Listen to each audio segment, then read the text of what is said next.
So this is my review for Fear the Walking Dead Season 5 Episode 16 titled End of the Line. Now if you have not seen this episode, I cannot stress it enough that you do not want to watch this review beforehand.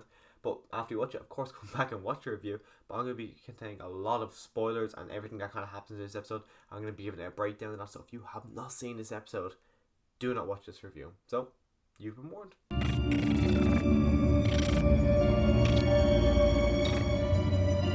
So the episode kicks off and Dwight is just running and running. It seems I think he was running towards the convoy or if he was just running in general.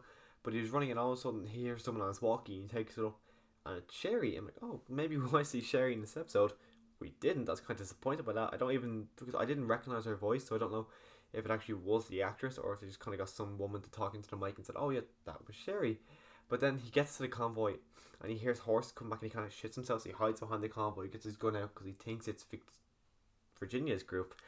But then it comes out it's just six random horses that have just all stayed together and they've all got saddles on their back and everything. So I thought it was like, oh my god, this is absolutely ridiculous. Why is there just six horses? I know they explained in the episode that they actually come from the place, I think it's Humberg's Gulch. Virginia's group used to be part of that place. That's why all those dead people are actually from her old group. But those horses came from there, so there must be a water supply around. But I just thought it was ridiculous that not only did all six of them decide to stay together, but they actually came through at that exact moment they needed them. I thought it was a bit ridiculous how that just worked out perfectly in all their favour. So Dwight says, I'm going to bring these back to the group. So the group, after the call for help, they're like, we can't. So they're thinking about just like opening the gate and just killing them all, but they can't.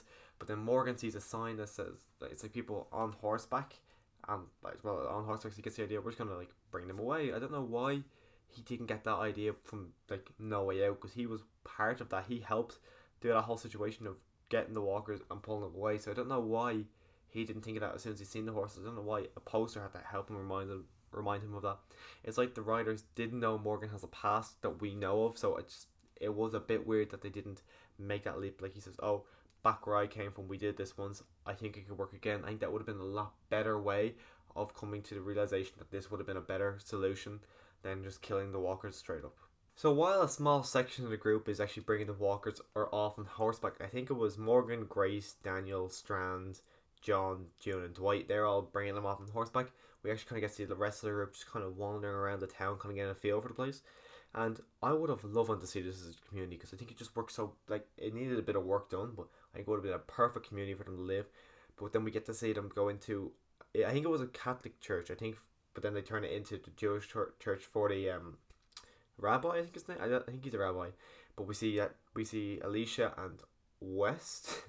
I think that we see them painting in front of the church, which I thought like, okay, what, it's a bit weird that you insist on doing this all the time, but sure, if it works for you, works for you. And I'm really starting. I imagine they are working towards building a relationship between West and Alicia, but I'm not sure. They've been since we've introduced, I think it was episode 11 or 10, but they've been kind of setting all these seeds, and I'm imagining they're working towards building a relationship for to them because it does seem like they do have chemistry in that kind of light. So I imagine eventually we'll see a relationship built between the two of them. And then we go back to the group that is actually kind of getting rid of the herd of walkers, and we see them on horseback just traveling, just trying to get rid of them. But their plan was to actually put the walkers into Virginia's group, but of course something's bound to happen. And Dwight gets overrun on his horse, and he has to fall off his horse. And somehow, I think the horse like headbutted his leg or something. So something happened to his leg, so he's trying to get away. And then Morgan's like, you know what, I'm gonna go help him. So Morgan goes off, helps him, while the other four of them kind of bring the walkers into, because there's kind of beside some kind of long, strong river, kind of a waterfall as well. And they just push all the walkers in there and get rid of the walkers. And then so they make their way back to the, I can't remember what it's called now, but the new town that they're in. They make their way back there, and we see John and June have a wedding, and it was okay. It was a bit. I thought it was a bit weird to have it in this episode. I don't know. I just thought it was like, I know we never in the comic books we got to see Maggie and Glenn's wedding, but we never got to see it in the actual show. And their wedding in Fear the Walking Dead right now, John June's, felt very similar to the wedding of Maggie and Glenn inside the comic books. So those similarities there, and as well, Dwight gave him and Sherry's wedding rings because he said, once I find her, it's going to be a fresh start for us. So that's why he gave them the rings. And it was a funny joke where the ring didn't actually fit John's finger, so there was a big old laugh in the whole church about that one. But the wedding, as soon as the wedding's over, what's her name? Virginia and her group pull up to the hold the wedding ceremony. They don't come in, but everyone comes out, and they're all like, this one goes, kids, come over here, and they all come up, and then June just picks up a shotgun while she's in her wedding dress and walks out, and then Morgan's like, you can't just take some of us, you take all of us, or you take none of us. So she goes, okay, we'll take all of you, and they start seeing everyone being separated, like John, June, just after being married, they get separated, and it's not sad, because you know they're going to meet each other again, but just seeing their reaction, John, June, you can tell that it's very sad for them. Sarah and Wendell, who I've never actually given a shit about. Sarah's like really heartbroken about this whole thing with Wendell's, and I just didn't really care. Charlie was very sad about losing Daniel, even though we've seen a small bit about them, but not like a massive amount. I think they're the only ones actually really cared about being separated, but we could see that something is happening with Alicia and Strand. Like, they're clearly planning something, because I can't know exactly what they said, but I got the impression of them that they were planning something. And then Morgan says to Grace that, like, he has feelings for her, and then as Grace is getting pulled away, she goes, I have feelings for you too, Morgan. And it seems like, oh, it's a happy ending. But then they're probably the biggest fuck you in all of Fear the Walking Dead. Like, it's even bigger than killing off Madison, killing off Nick, killing off Travis. Bigger than all them. I think it's probably the biggest fuck you in the entire Walking Dead universe. I don't think anything comes close to this. But then we find Morgan and Victoria pulls up a gun up on him. Morgan jumps forward to hit his staff across her face, and of course he gets shot. I thought it was his heart at first, but I think it's more somewhere around here, right in his shoulder, and he's bleeding a lot, and he falls, and he's crawling back, and she pulls out this gun out of someone else's back. I don't know why she went for that gun instead of getting her own gun and shoots him in the face, but I don't know if the gun was a fake gun or if it just didn't work. Whatever, he didn't actually die, because she just starts laughing. And I was thinking, if you wanted to kill her, why wouldn't you just get your own gun? See, that's the only reason they did that. It was just to build the suspense of like, oh, this gun, it's not her gun. We don't know if it actually will work. So there was no actual purpose of her just not getting her own gun, which didn't make any sense. But he's there bleeding on the ground, and then someone contacts Virginia, and says, oh, she's not actually sick. Talking about Grace, she's actually pregnant. So I was like, oh, okay, she's pregnant. I was thinking, but Morgan and her, I don't know. And then finds out now she's like 36 weeks or something pregnant. So I was like, okay, this is very weird. That this whole time she's just been pregnant. So then she leaves. She goes off and says to Morgan like she hates him. She leaves him there, and about 7 walkers are coming up, and Morgan's on the walkie-talkie. He starts crawling backwards. I thought he was going into church, but no, he just wants to sit outside it. So he's on the walkie-talkie talking to everyone, bleeding out heavily. And then walkers are coming up. I counted 7 or 8 walkers are coming up to him. He's got no weapon. He's on the ground dying. And that's the end of the episode. But not only is that the end of the episode, that's the end of the season. You cannot finish your season on such a major cliffhanger like that. I know they did it in the season 6 finale, and a lot of people weren't happy about that because we don't know who killed. But at least with that one, it was a bit of suspense. This way, I imagine Morgan, there's a possibility he might survive just because these showrunners have no idea what they're doing. But there's no way in hell anyone would survive that getting shot here. He can't even stand up from the pain. He's got no weapon on him, and 7 walkers are coming at him, and they're pretty close as well. It's not like they're far away. So, but I think they're gonna something magically is just gonna happen. Like maybe Virginia's gonna get a change of heart or something stupid like that. Cause I don't know if he's gonna die or not. I'm very disappointed with this finale just because they had a couple of good episodes of build up, but then I think it was okay up until that point. Once I seen it, I'm like, what the hell did they do? Like, I get it. Travis, I think he wanted to leave as well, because the actor is in loads of movies now. I think he's doing all the Avatar movies as well. The actor, I think, what was his name? Frank Delane, who played Nick, he wanted to leave as well. Madison, that was just a big fuck you, because she never wanted to leave. That was a showrunners wanting to flip everything around. And then the only other thing I could think of in the Walking Dead universe would be Carl. But that was Scott Gimple. He just didn't know how to fill in the middle of season 8. So he goes, you know what, I'll just kill off Carl. But now killing off Morgan, who's the only other actual character alive. It was only him, Morgan. So in the first episode of The Walking Dead was Morgan, Rick, Shane, and I think that was, I don't even know if Carl and Laurie were in that, but Rick we don't know where Rick is, but Morgan was the only one left alive in the first episode.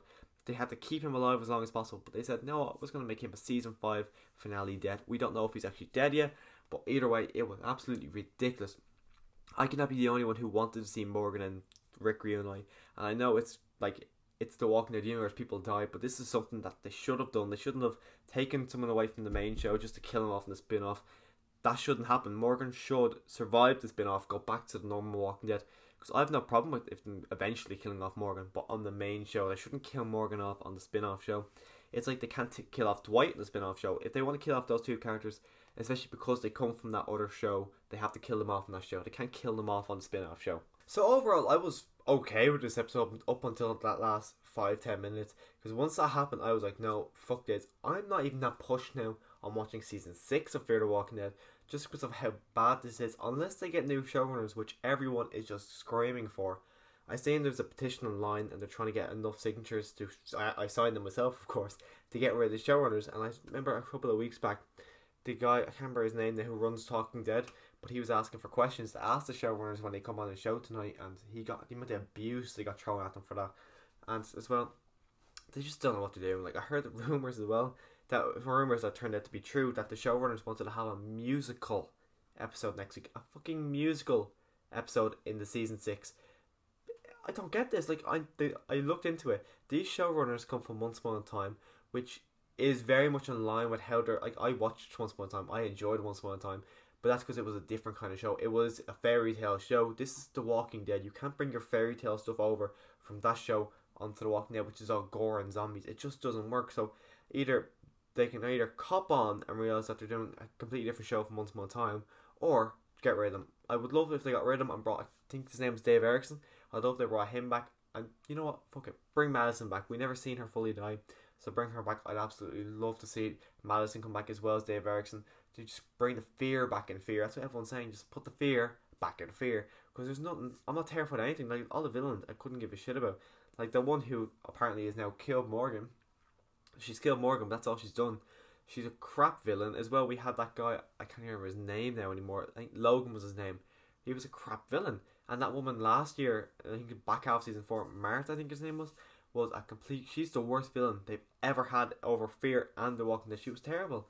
Now the Vultures I thought were okay. They had a good premise to them, but they didn't really do much. So like, even that, I think they haven't had good villains. They've had some good new additions. Like, they've got John, which is probably one of my favourite characters in the show.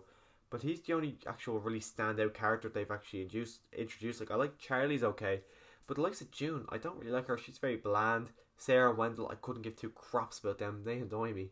But like, they haven't, like, this whole season, including last season, nothing has really like massively happened. Like, if you look at, I'm using this as an example, right? So if you look at the start of season 4 of The Walking Dead to the end of season 5, you see them happily in the prison to going into, they're kind of starting a big uproar inside Alexandria. Where if you look at this season of Fear the Walking Dead, it starts off with Morgan running into them, and now Morgan has died. Like, what is that? So it's just a whole side plot of this. What was the purpose in dragging Morgan over to do all this? Like, I know they've done stuff throughout the seasons, but if they're just gonna kill Morgan off like that, what was the purpose of bringing him over into the new show? It just doesn't. Like, what's the point taking him from The Walking Dead, where he was happy and doing stuff, into putting him to Fear the Walking Dead to give him a little bit more to do? But even at that, it wasn't a lot to do, just to kill him off. I can't get my head around this. Overall, you can probably tell at the stage that I hated this finale, and because of that, I've kind of grown to hate Fear now even more. Like, a lot of people dropped off in about episode 11 of the season, and unless I hear that something good about next season, something that's really makes me want to watch it, I don't think I'll watch it. Like, I maybe might watch it, but I don't think I'll review it unless, as well I said, something massive happens. But I'm not sure. I might review the premiere just to see if Morgan is dead or alive, but I'm very disappointed by this, just because, like, I know they did the same thing with Carl, where they kill him in a mid-season finale, but as well, that was only a mid-season. That was like, I think it was a month or a half. But with this here now, we don't know when Fear's coming back, because Fear's timeline's all over the place. So we don't know if it'll come back in April, if it'll come back in June like this year, or July. We don't know when Fear will come back. So the fact that we have no idea when we'll see Morgan come back, if he's going to come back at all, I think is absolutely ridiculous. But just let me know. I'd love to hear people's thoughts on this episode, just because I'm absolutely furious with it. So let me know what you thought about the whole situation with Morgan down below. Click subscribe, because I'm going to be doing The Walking Dead next week, so you can see all my reviews on that. And as always, thanks for watching.